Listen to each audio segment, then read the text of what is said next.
భక్తులందరికీ నమస్కారం అండి. దేవి అనుగ్రహం ఛానల్కి స్వాగతం. ఈరోజు చైత్ర మాసపు శుక్రవారం. ఇంతటి పవిత్రమైనటువంటి రోజున పరమ పవిత్రమైనటువంటి ఈ కథను భక్తి శ్రద్ధలతో విన్నవారికి అమ్మవారి అనుగ్రహం పరిపూర్ణంగా లభిస్తుంది. పూర్వం చంపక దేశంలో శోభానగరం అనే పెద్ద పట్టణంలో ఒక వృద్ధ స్త్రీ నివసించేది. ఆమెకు 7 కొడుకులు. ఆ 7లోనూ 6 ఏవో చక్కటి పనులలో ఉద్యోగాలలో కుదురుకొని చక్కగా ధనార్జన చేస్తున్నారు.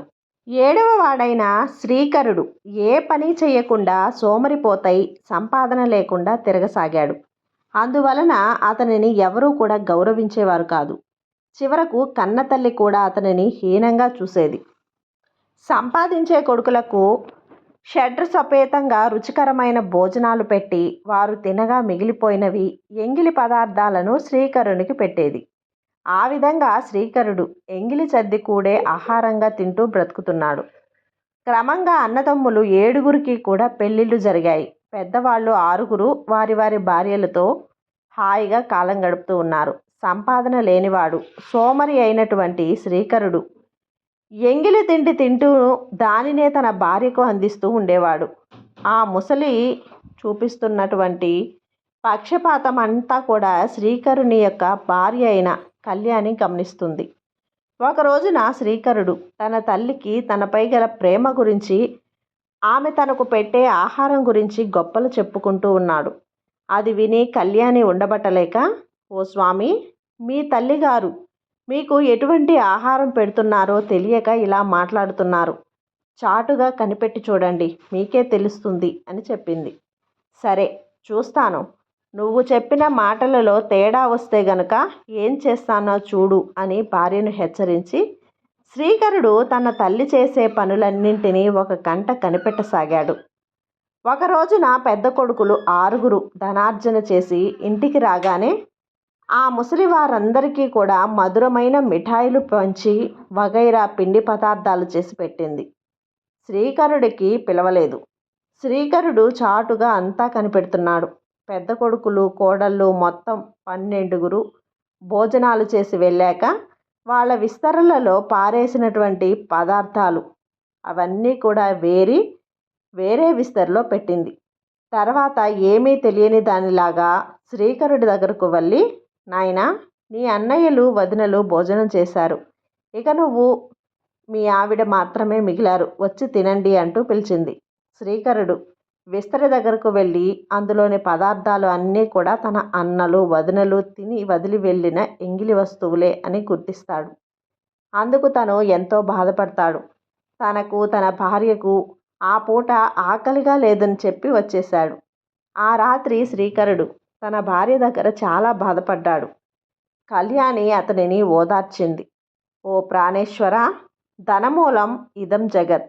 డబ్బులు లేకపోతే అందరూ ఇలాగే చూస్తారు. అన్నిటికీ మూలం ధనం. ఇదే మీరు సంపాదన పరులైతే మన పరిస్థితి మరోలా ఉండేది కదా అని హితువు చెప్పి వెళ్ళిపోయింది. భార్య మాటలు శ్రీకరుడికి నచ్చాయి. తక్షణమే ధనార్జన నిమిత్తమై కృషి చేయాలనుకున్నాడు. మరునాడు ఉదయము తల్లి దగ్గరకు వెళ్ళి, అమ్మా, డబ్బు సంపాదించడం కోసం పరాయి దేశాలకు వెళ్ళాలని ఉంది అని అన్నాడు. చాలా మంచిది నాయనా, వెంటనే వెళ్ళిపో అంది. శ్రీకరుడు మరలా భార్య దగ్గరకు వచ్చాడు.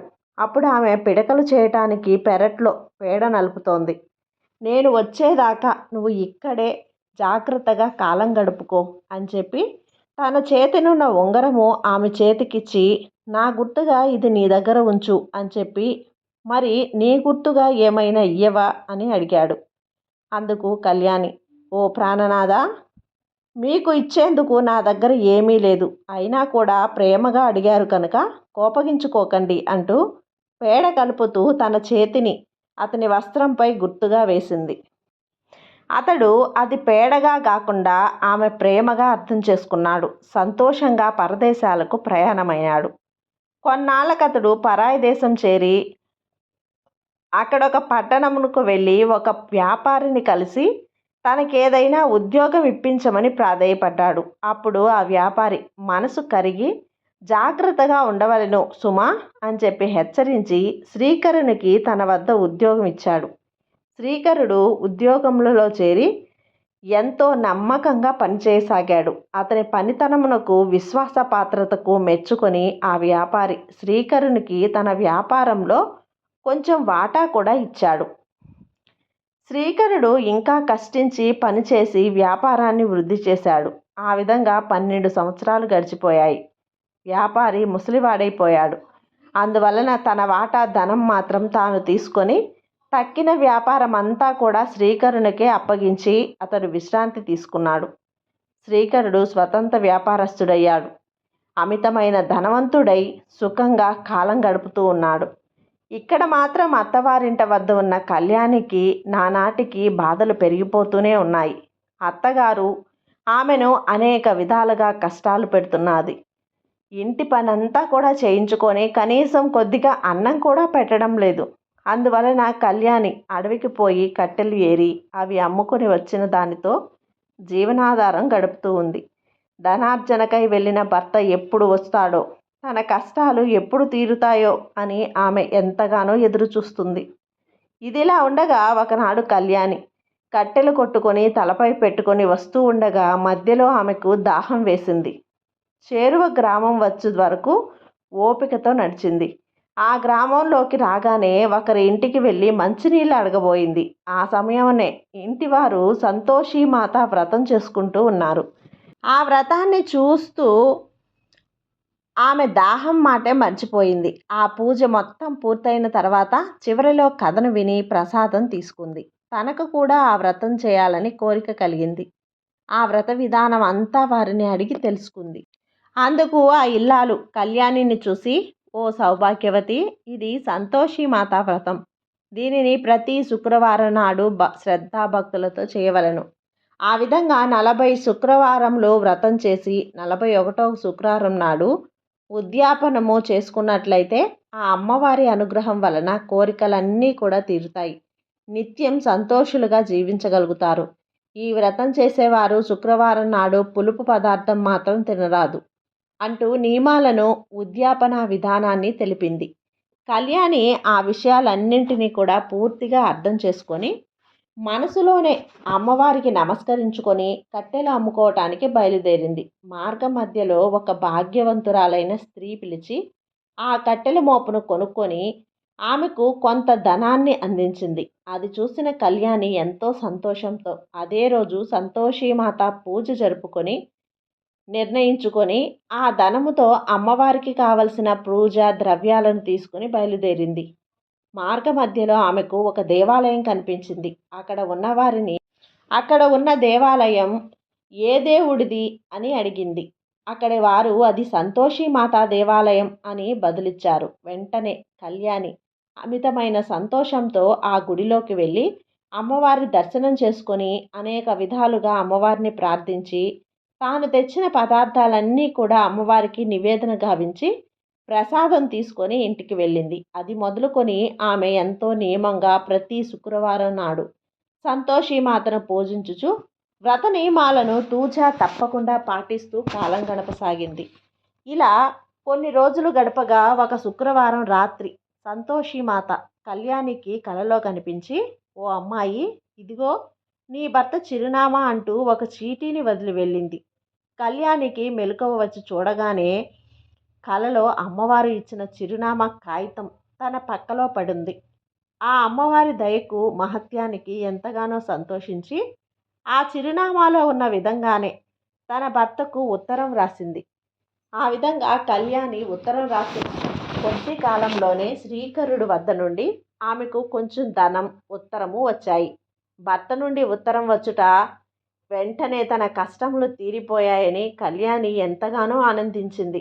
ఇదిలా ఉండగా తన తోడికోడలు కళ్యాణికి ఎక్కడి నుండో డబ్బులు, ఉత్తరాలు వస్తున్న సంగతి అత్తగారు పసిగట్టి ఆ విషయంను తన పెద్ద కోడలతో కూడబలుక్కొని అవి ఎక్కడి నుండి వస్తున్నాయో ఆరా తీయమని పిల్లలను పంపారు.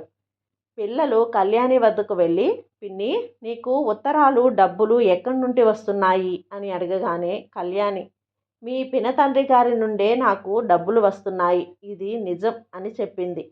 అమాయకురాలైన పిల్లలు తమ తల్లుల వద్దకు వెళ్ళి కళ్యాణి చెప్పిన సంగతి చెప్పారు.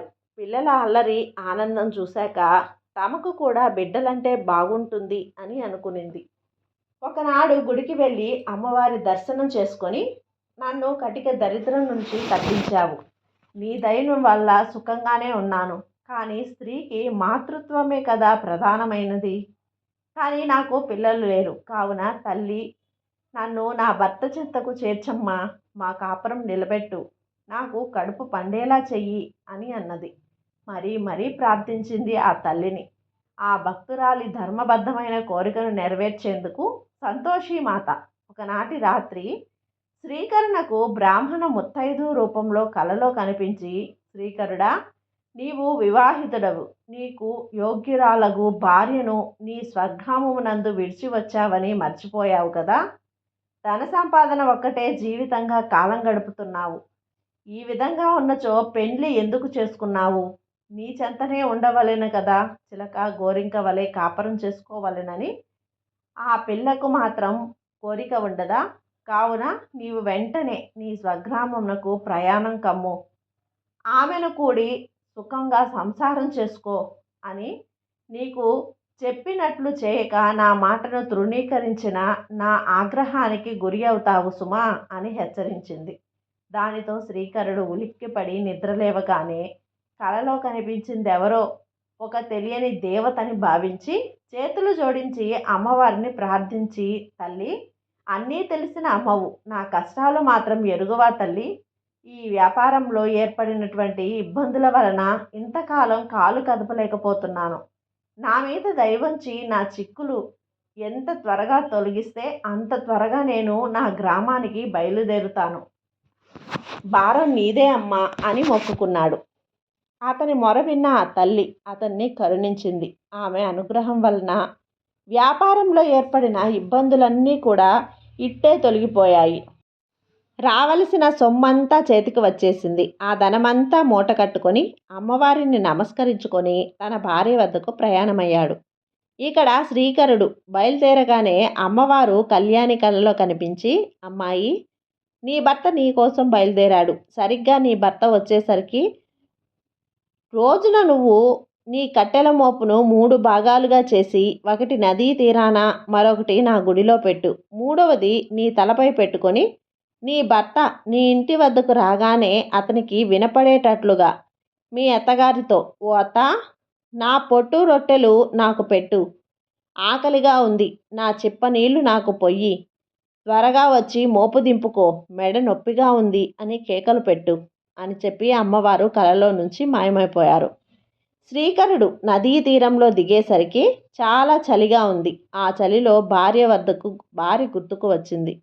అంతలో అక్కడ కళ్యాణి వదిలి వెళ్ళిన కట్టెల మోపు కనపడింది. శ్రీకరుడు ఆ కట్టెలను మంట వేసుకొని చలిపోగొట్టుకున్నాడు. అక్కడి నుండి తన పట్టణానికి బయలుదేరాడు. మార్గం మధ్యలో అతడికి ఆకలి వేసింది. చేరువలో సంతోషిమాత గుడి కనిపించింది. అక్కడ కళ్యాణి వదిలి వెళ్ళిన 2వ కట్టెల మోపు కనిపించింది. శ్రీకరుడు సంతోషించి ఆ కట్టెలతో వంట చేసి భోజనం చేశాడు. కొంతసేపు విశ్రాంతి తీసుకొని ఇంటికి బయలుదేరాడు. శ్రీకరుడు గుమ్మం వద్దకు వచ్చేసరికి కళ్యాణి అమ్మవారు చెప్పినట్లుగానే కేకలు పెట్టింది. శ్రీకరుడు ఆమెను గుర్తించాడు. ఆమె స్థితికి బాధపడ్డాడు. ఆమె మాటలను బట్టి తన తల్లి, అన్నలు, వదినలు కలిసి ఆమెను ఎంత కష్టపెడుతున్నారో అర్థం చేసుకున్నారు. ఆమెకు దగ్గరకు తీసుకొని ఆమెని కన్నీరు తుడిచి ఆమెను ఓదార్చాడు. కళ్యాణి బాధలు పెట్టిన ఆ ఇంట్లో ఉండటం ఇష్టం లేక శ్రీకరుడు వేరే కొత్త ఇల్లు కనుక్కున్నాడు. కళ్యాణి అతను అందులో కాపురం పెట్టారు. ప్రతి శుక్రవారం నాడు సంతోషిమాత వ్రతం చేసుకుంటూ ఈ దంపతులు ఎంతో ఆనందంగా జీవించసాగారు. అంతలో అమ్మవారి వ్రతమునకు ఉద్యాపన చేయవలసిన సమయం వచ్చింది. ఆ ఉద్యాపన ఎంతో ఘనంగా చేయాలనుకున్నది కళ్యాణి. అందువల్ల పాత గొడవలు విస్మరించి అత్తగారిని, 6 తోడికోడళ్లను కూడా ఉద్యాపనకు రమ్మని పిలిచింది. అయితే తోడికోడళ్ళకి, అత్తగారికి మాత్రం కళ్యాణి మీద కోపం పోలేదు. ఎలాగో అలా ఆమెను కష్టపెట్టాలనుకున్నారు. ఆమె చేసే వ్రతానికి భంగం కలిగించాలని నిర్ణయించుకున్నారు. అందుకోసమని వాళ్ళు నియమం తప్పి కళ్యాణికి తెలియకుండానే చాటుగా పులుపు పదార్థాలను వండి వంటలో కలిపేశారు. అతనితో కళ్యాణికి వ్రతభంగం అయిపోయింది.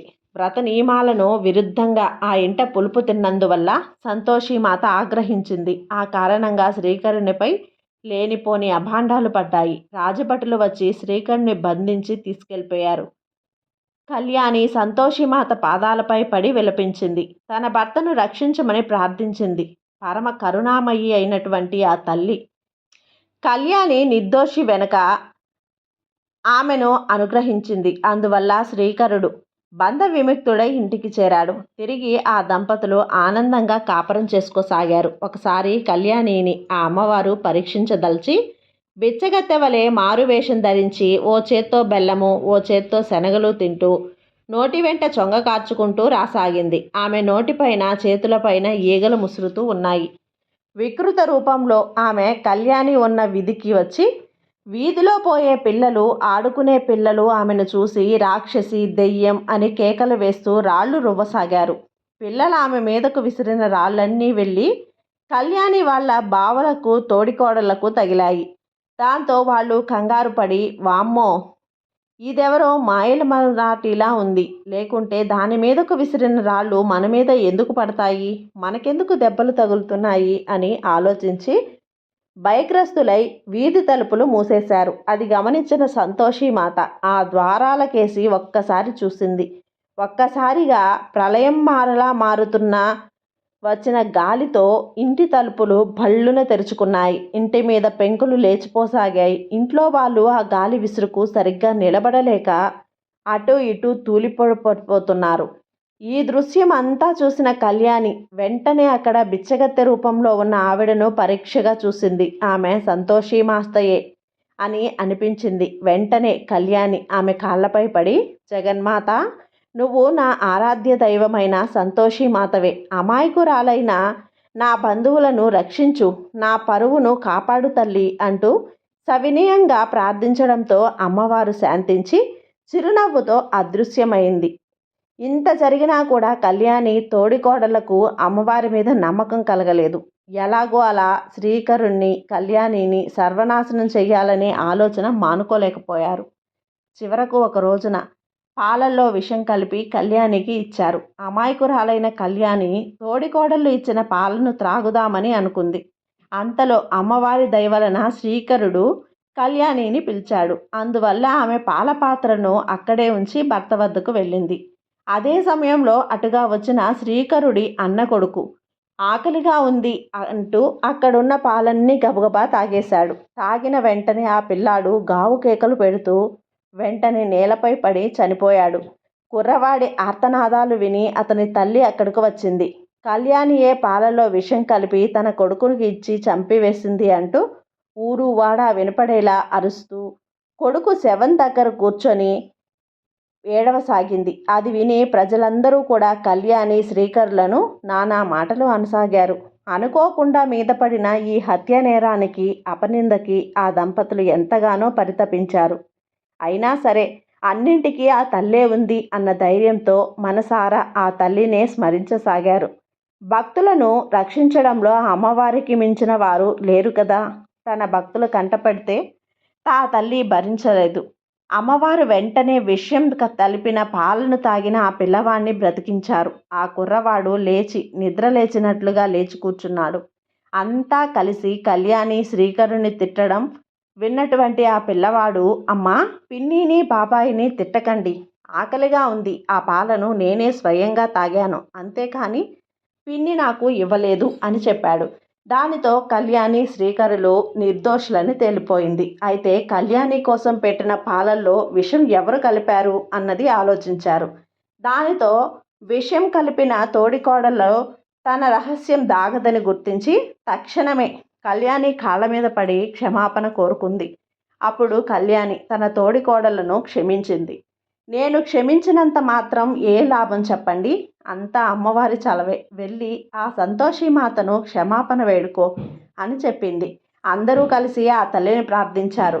ఆనాటి నుండి అందరూ కలిసిమెలిసి ఉంటూ వచ్చారు. ఒక శుక్రవారం నాడు 7 కోడళ్ళు కలిసి సంతోషిమాత వ్రతం చేసుకున్నారు. ఆ అమ్మవారి అనుగ్రహం వలన కళ్యాణి గర్భవతి అయింది. చక్కటి ముహూర్తంలో కుమారుణ్ణి కన్నది. అమ్మవారి వరప్రసాదంగా ఆ బిడ్డను పెంచుకుంటూ సంతోషీమాత పూజలు మానకుండా చేస్తూ శ్రీకరుడు కళ్యాణి దంపతులు కలకాలం సుఖ సంతోషాలతో తొలతూగసాగారు. ఈ కథ విన్నవారికి కానీ చదివిన వారికి కూడా ఆ సంతోషీమాత అనుగ్రహం వల్ల సర్వ సౌఖ్యాలు కలుగుతాయి. ఈ కథ విన్నవారు ఈ కథ మీకు నచ్చినట్లయితే లైక్ చేసి సబ్స్క్రైబ్ చేయండి ఫ్రెండ్స్. మరికొంతమంది భక్తులకు షేర్ చేయండి. సర్వే జన సుఖినో భవంతు.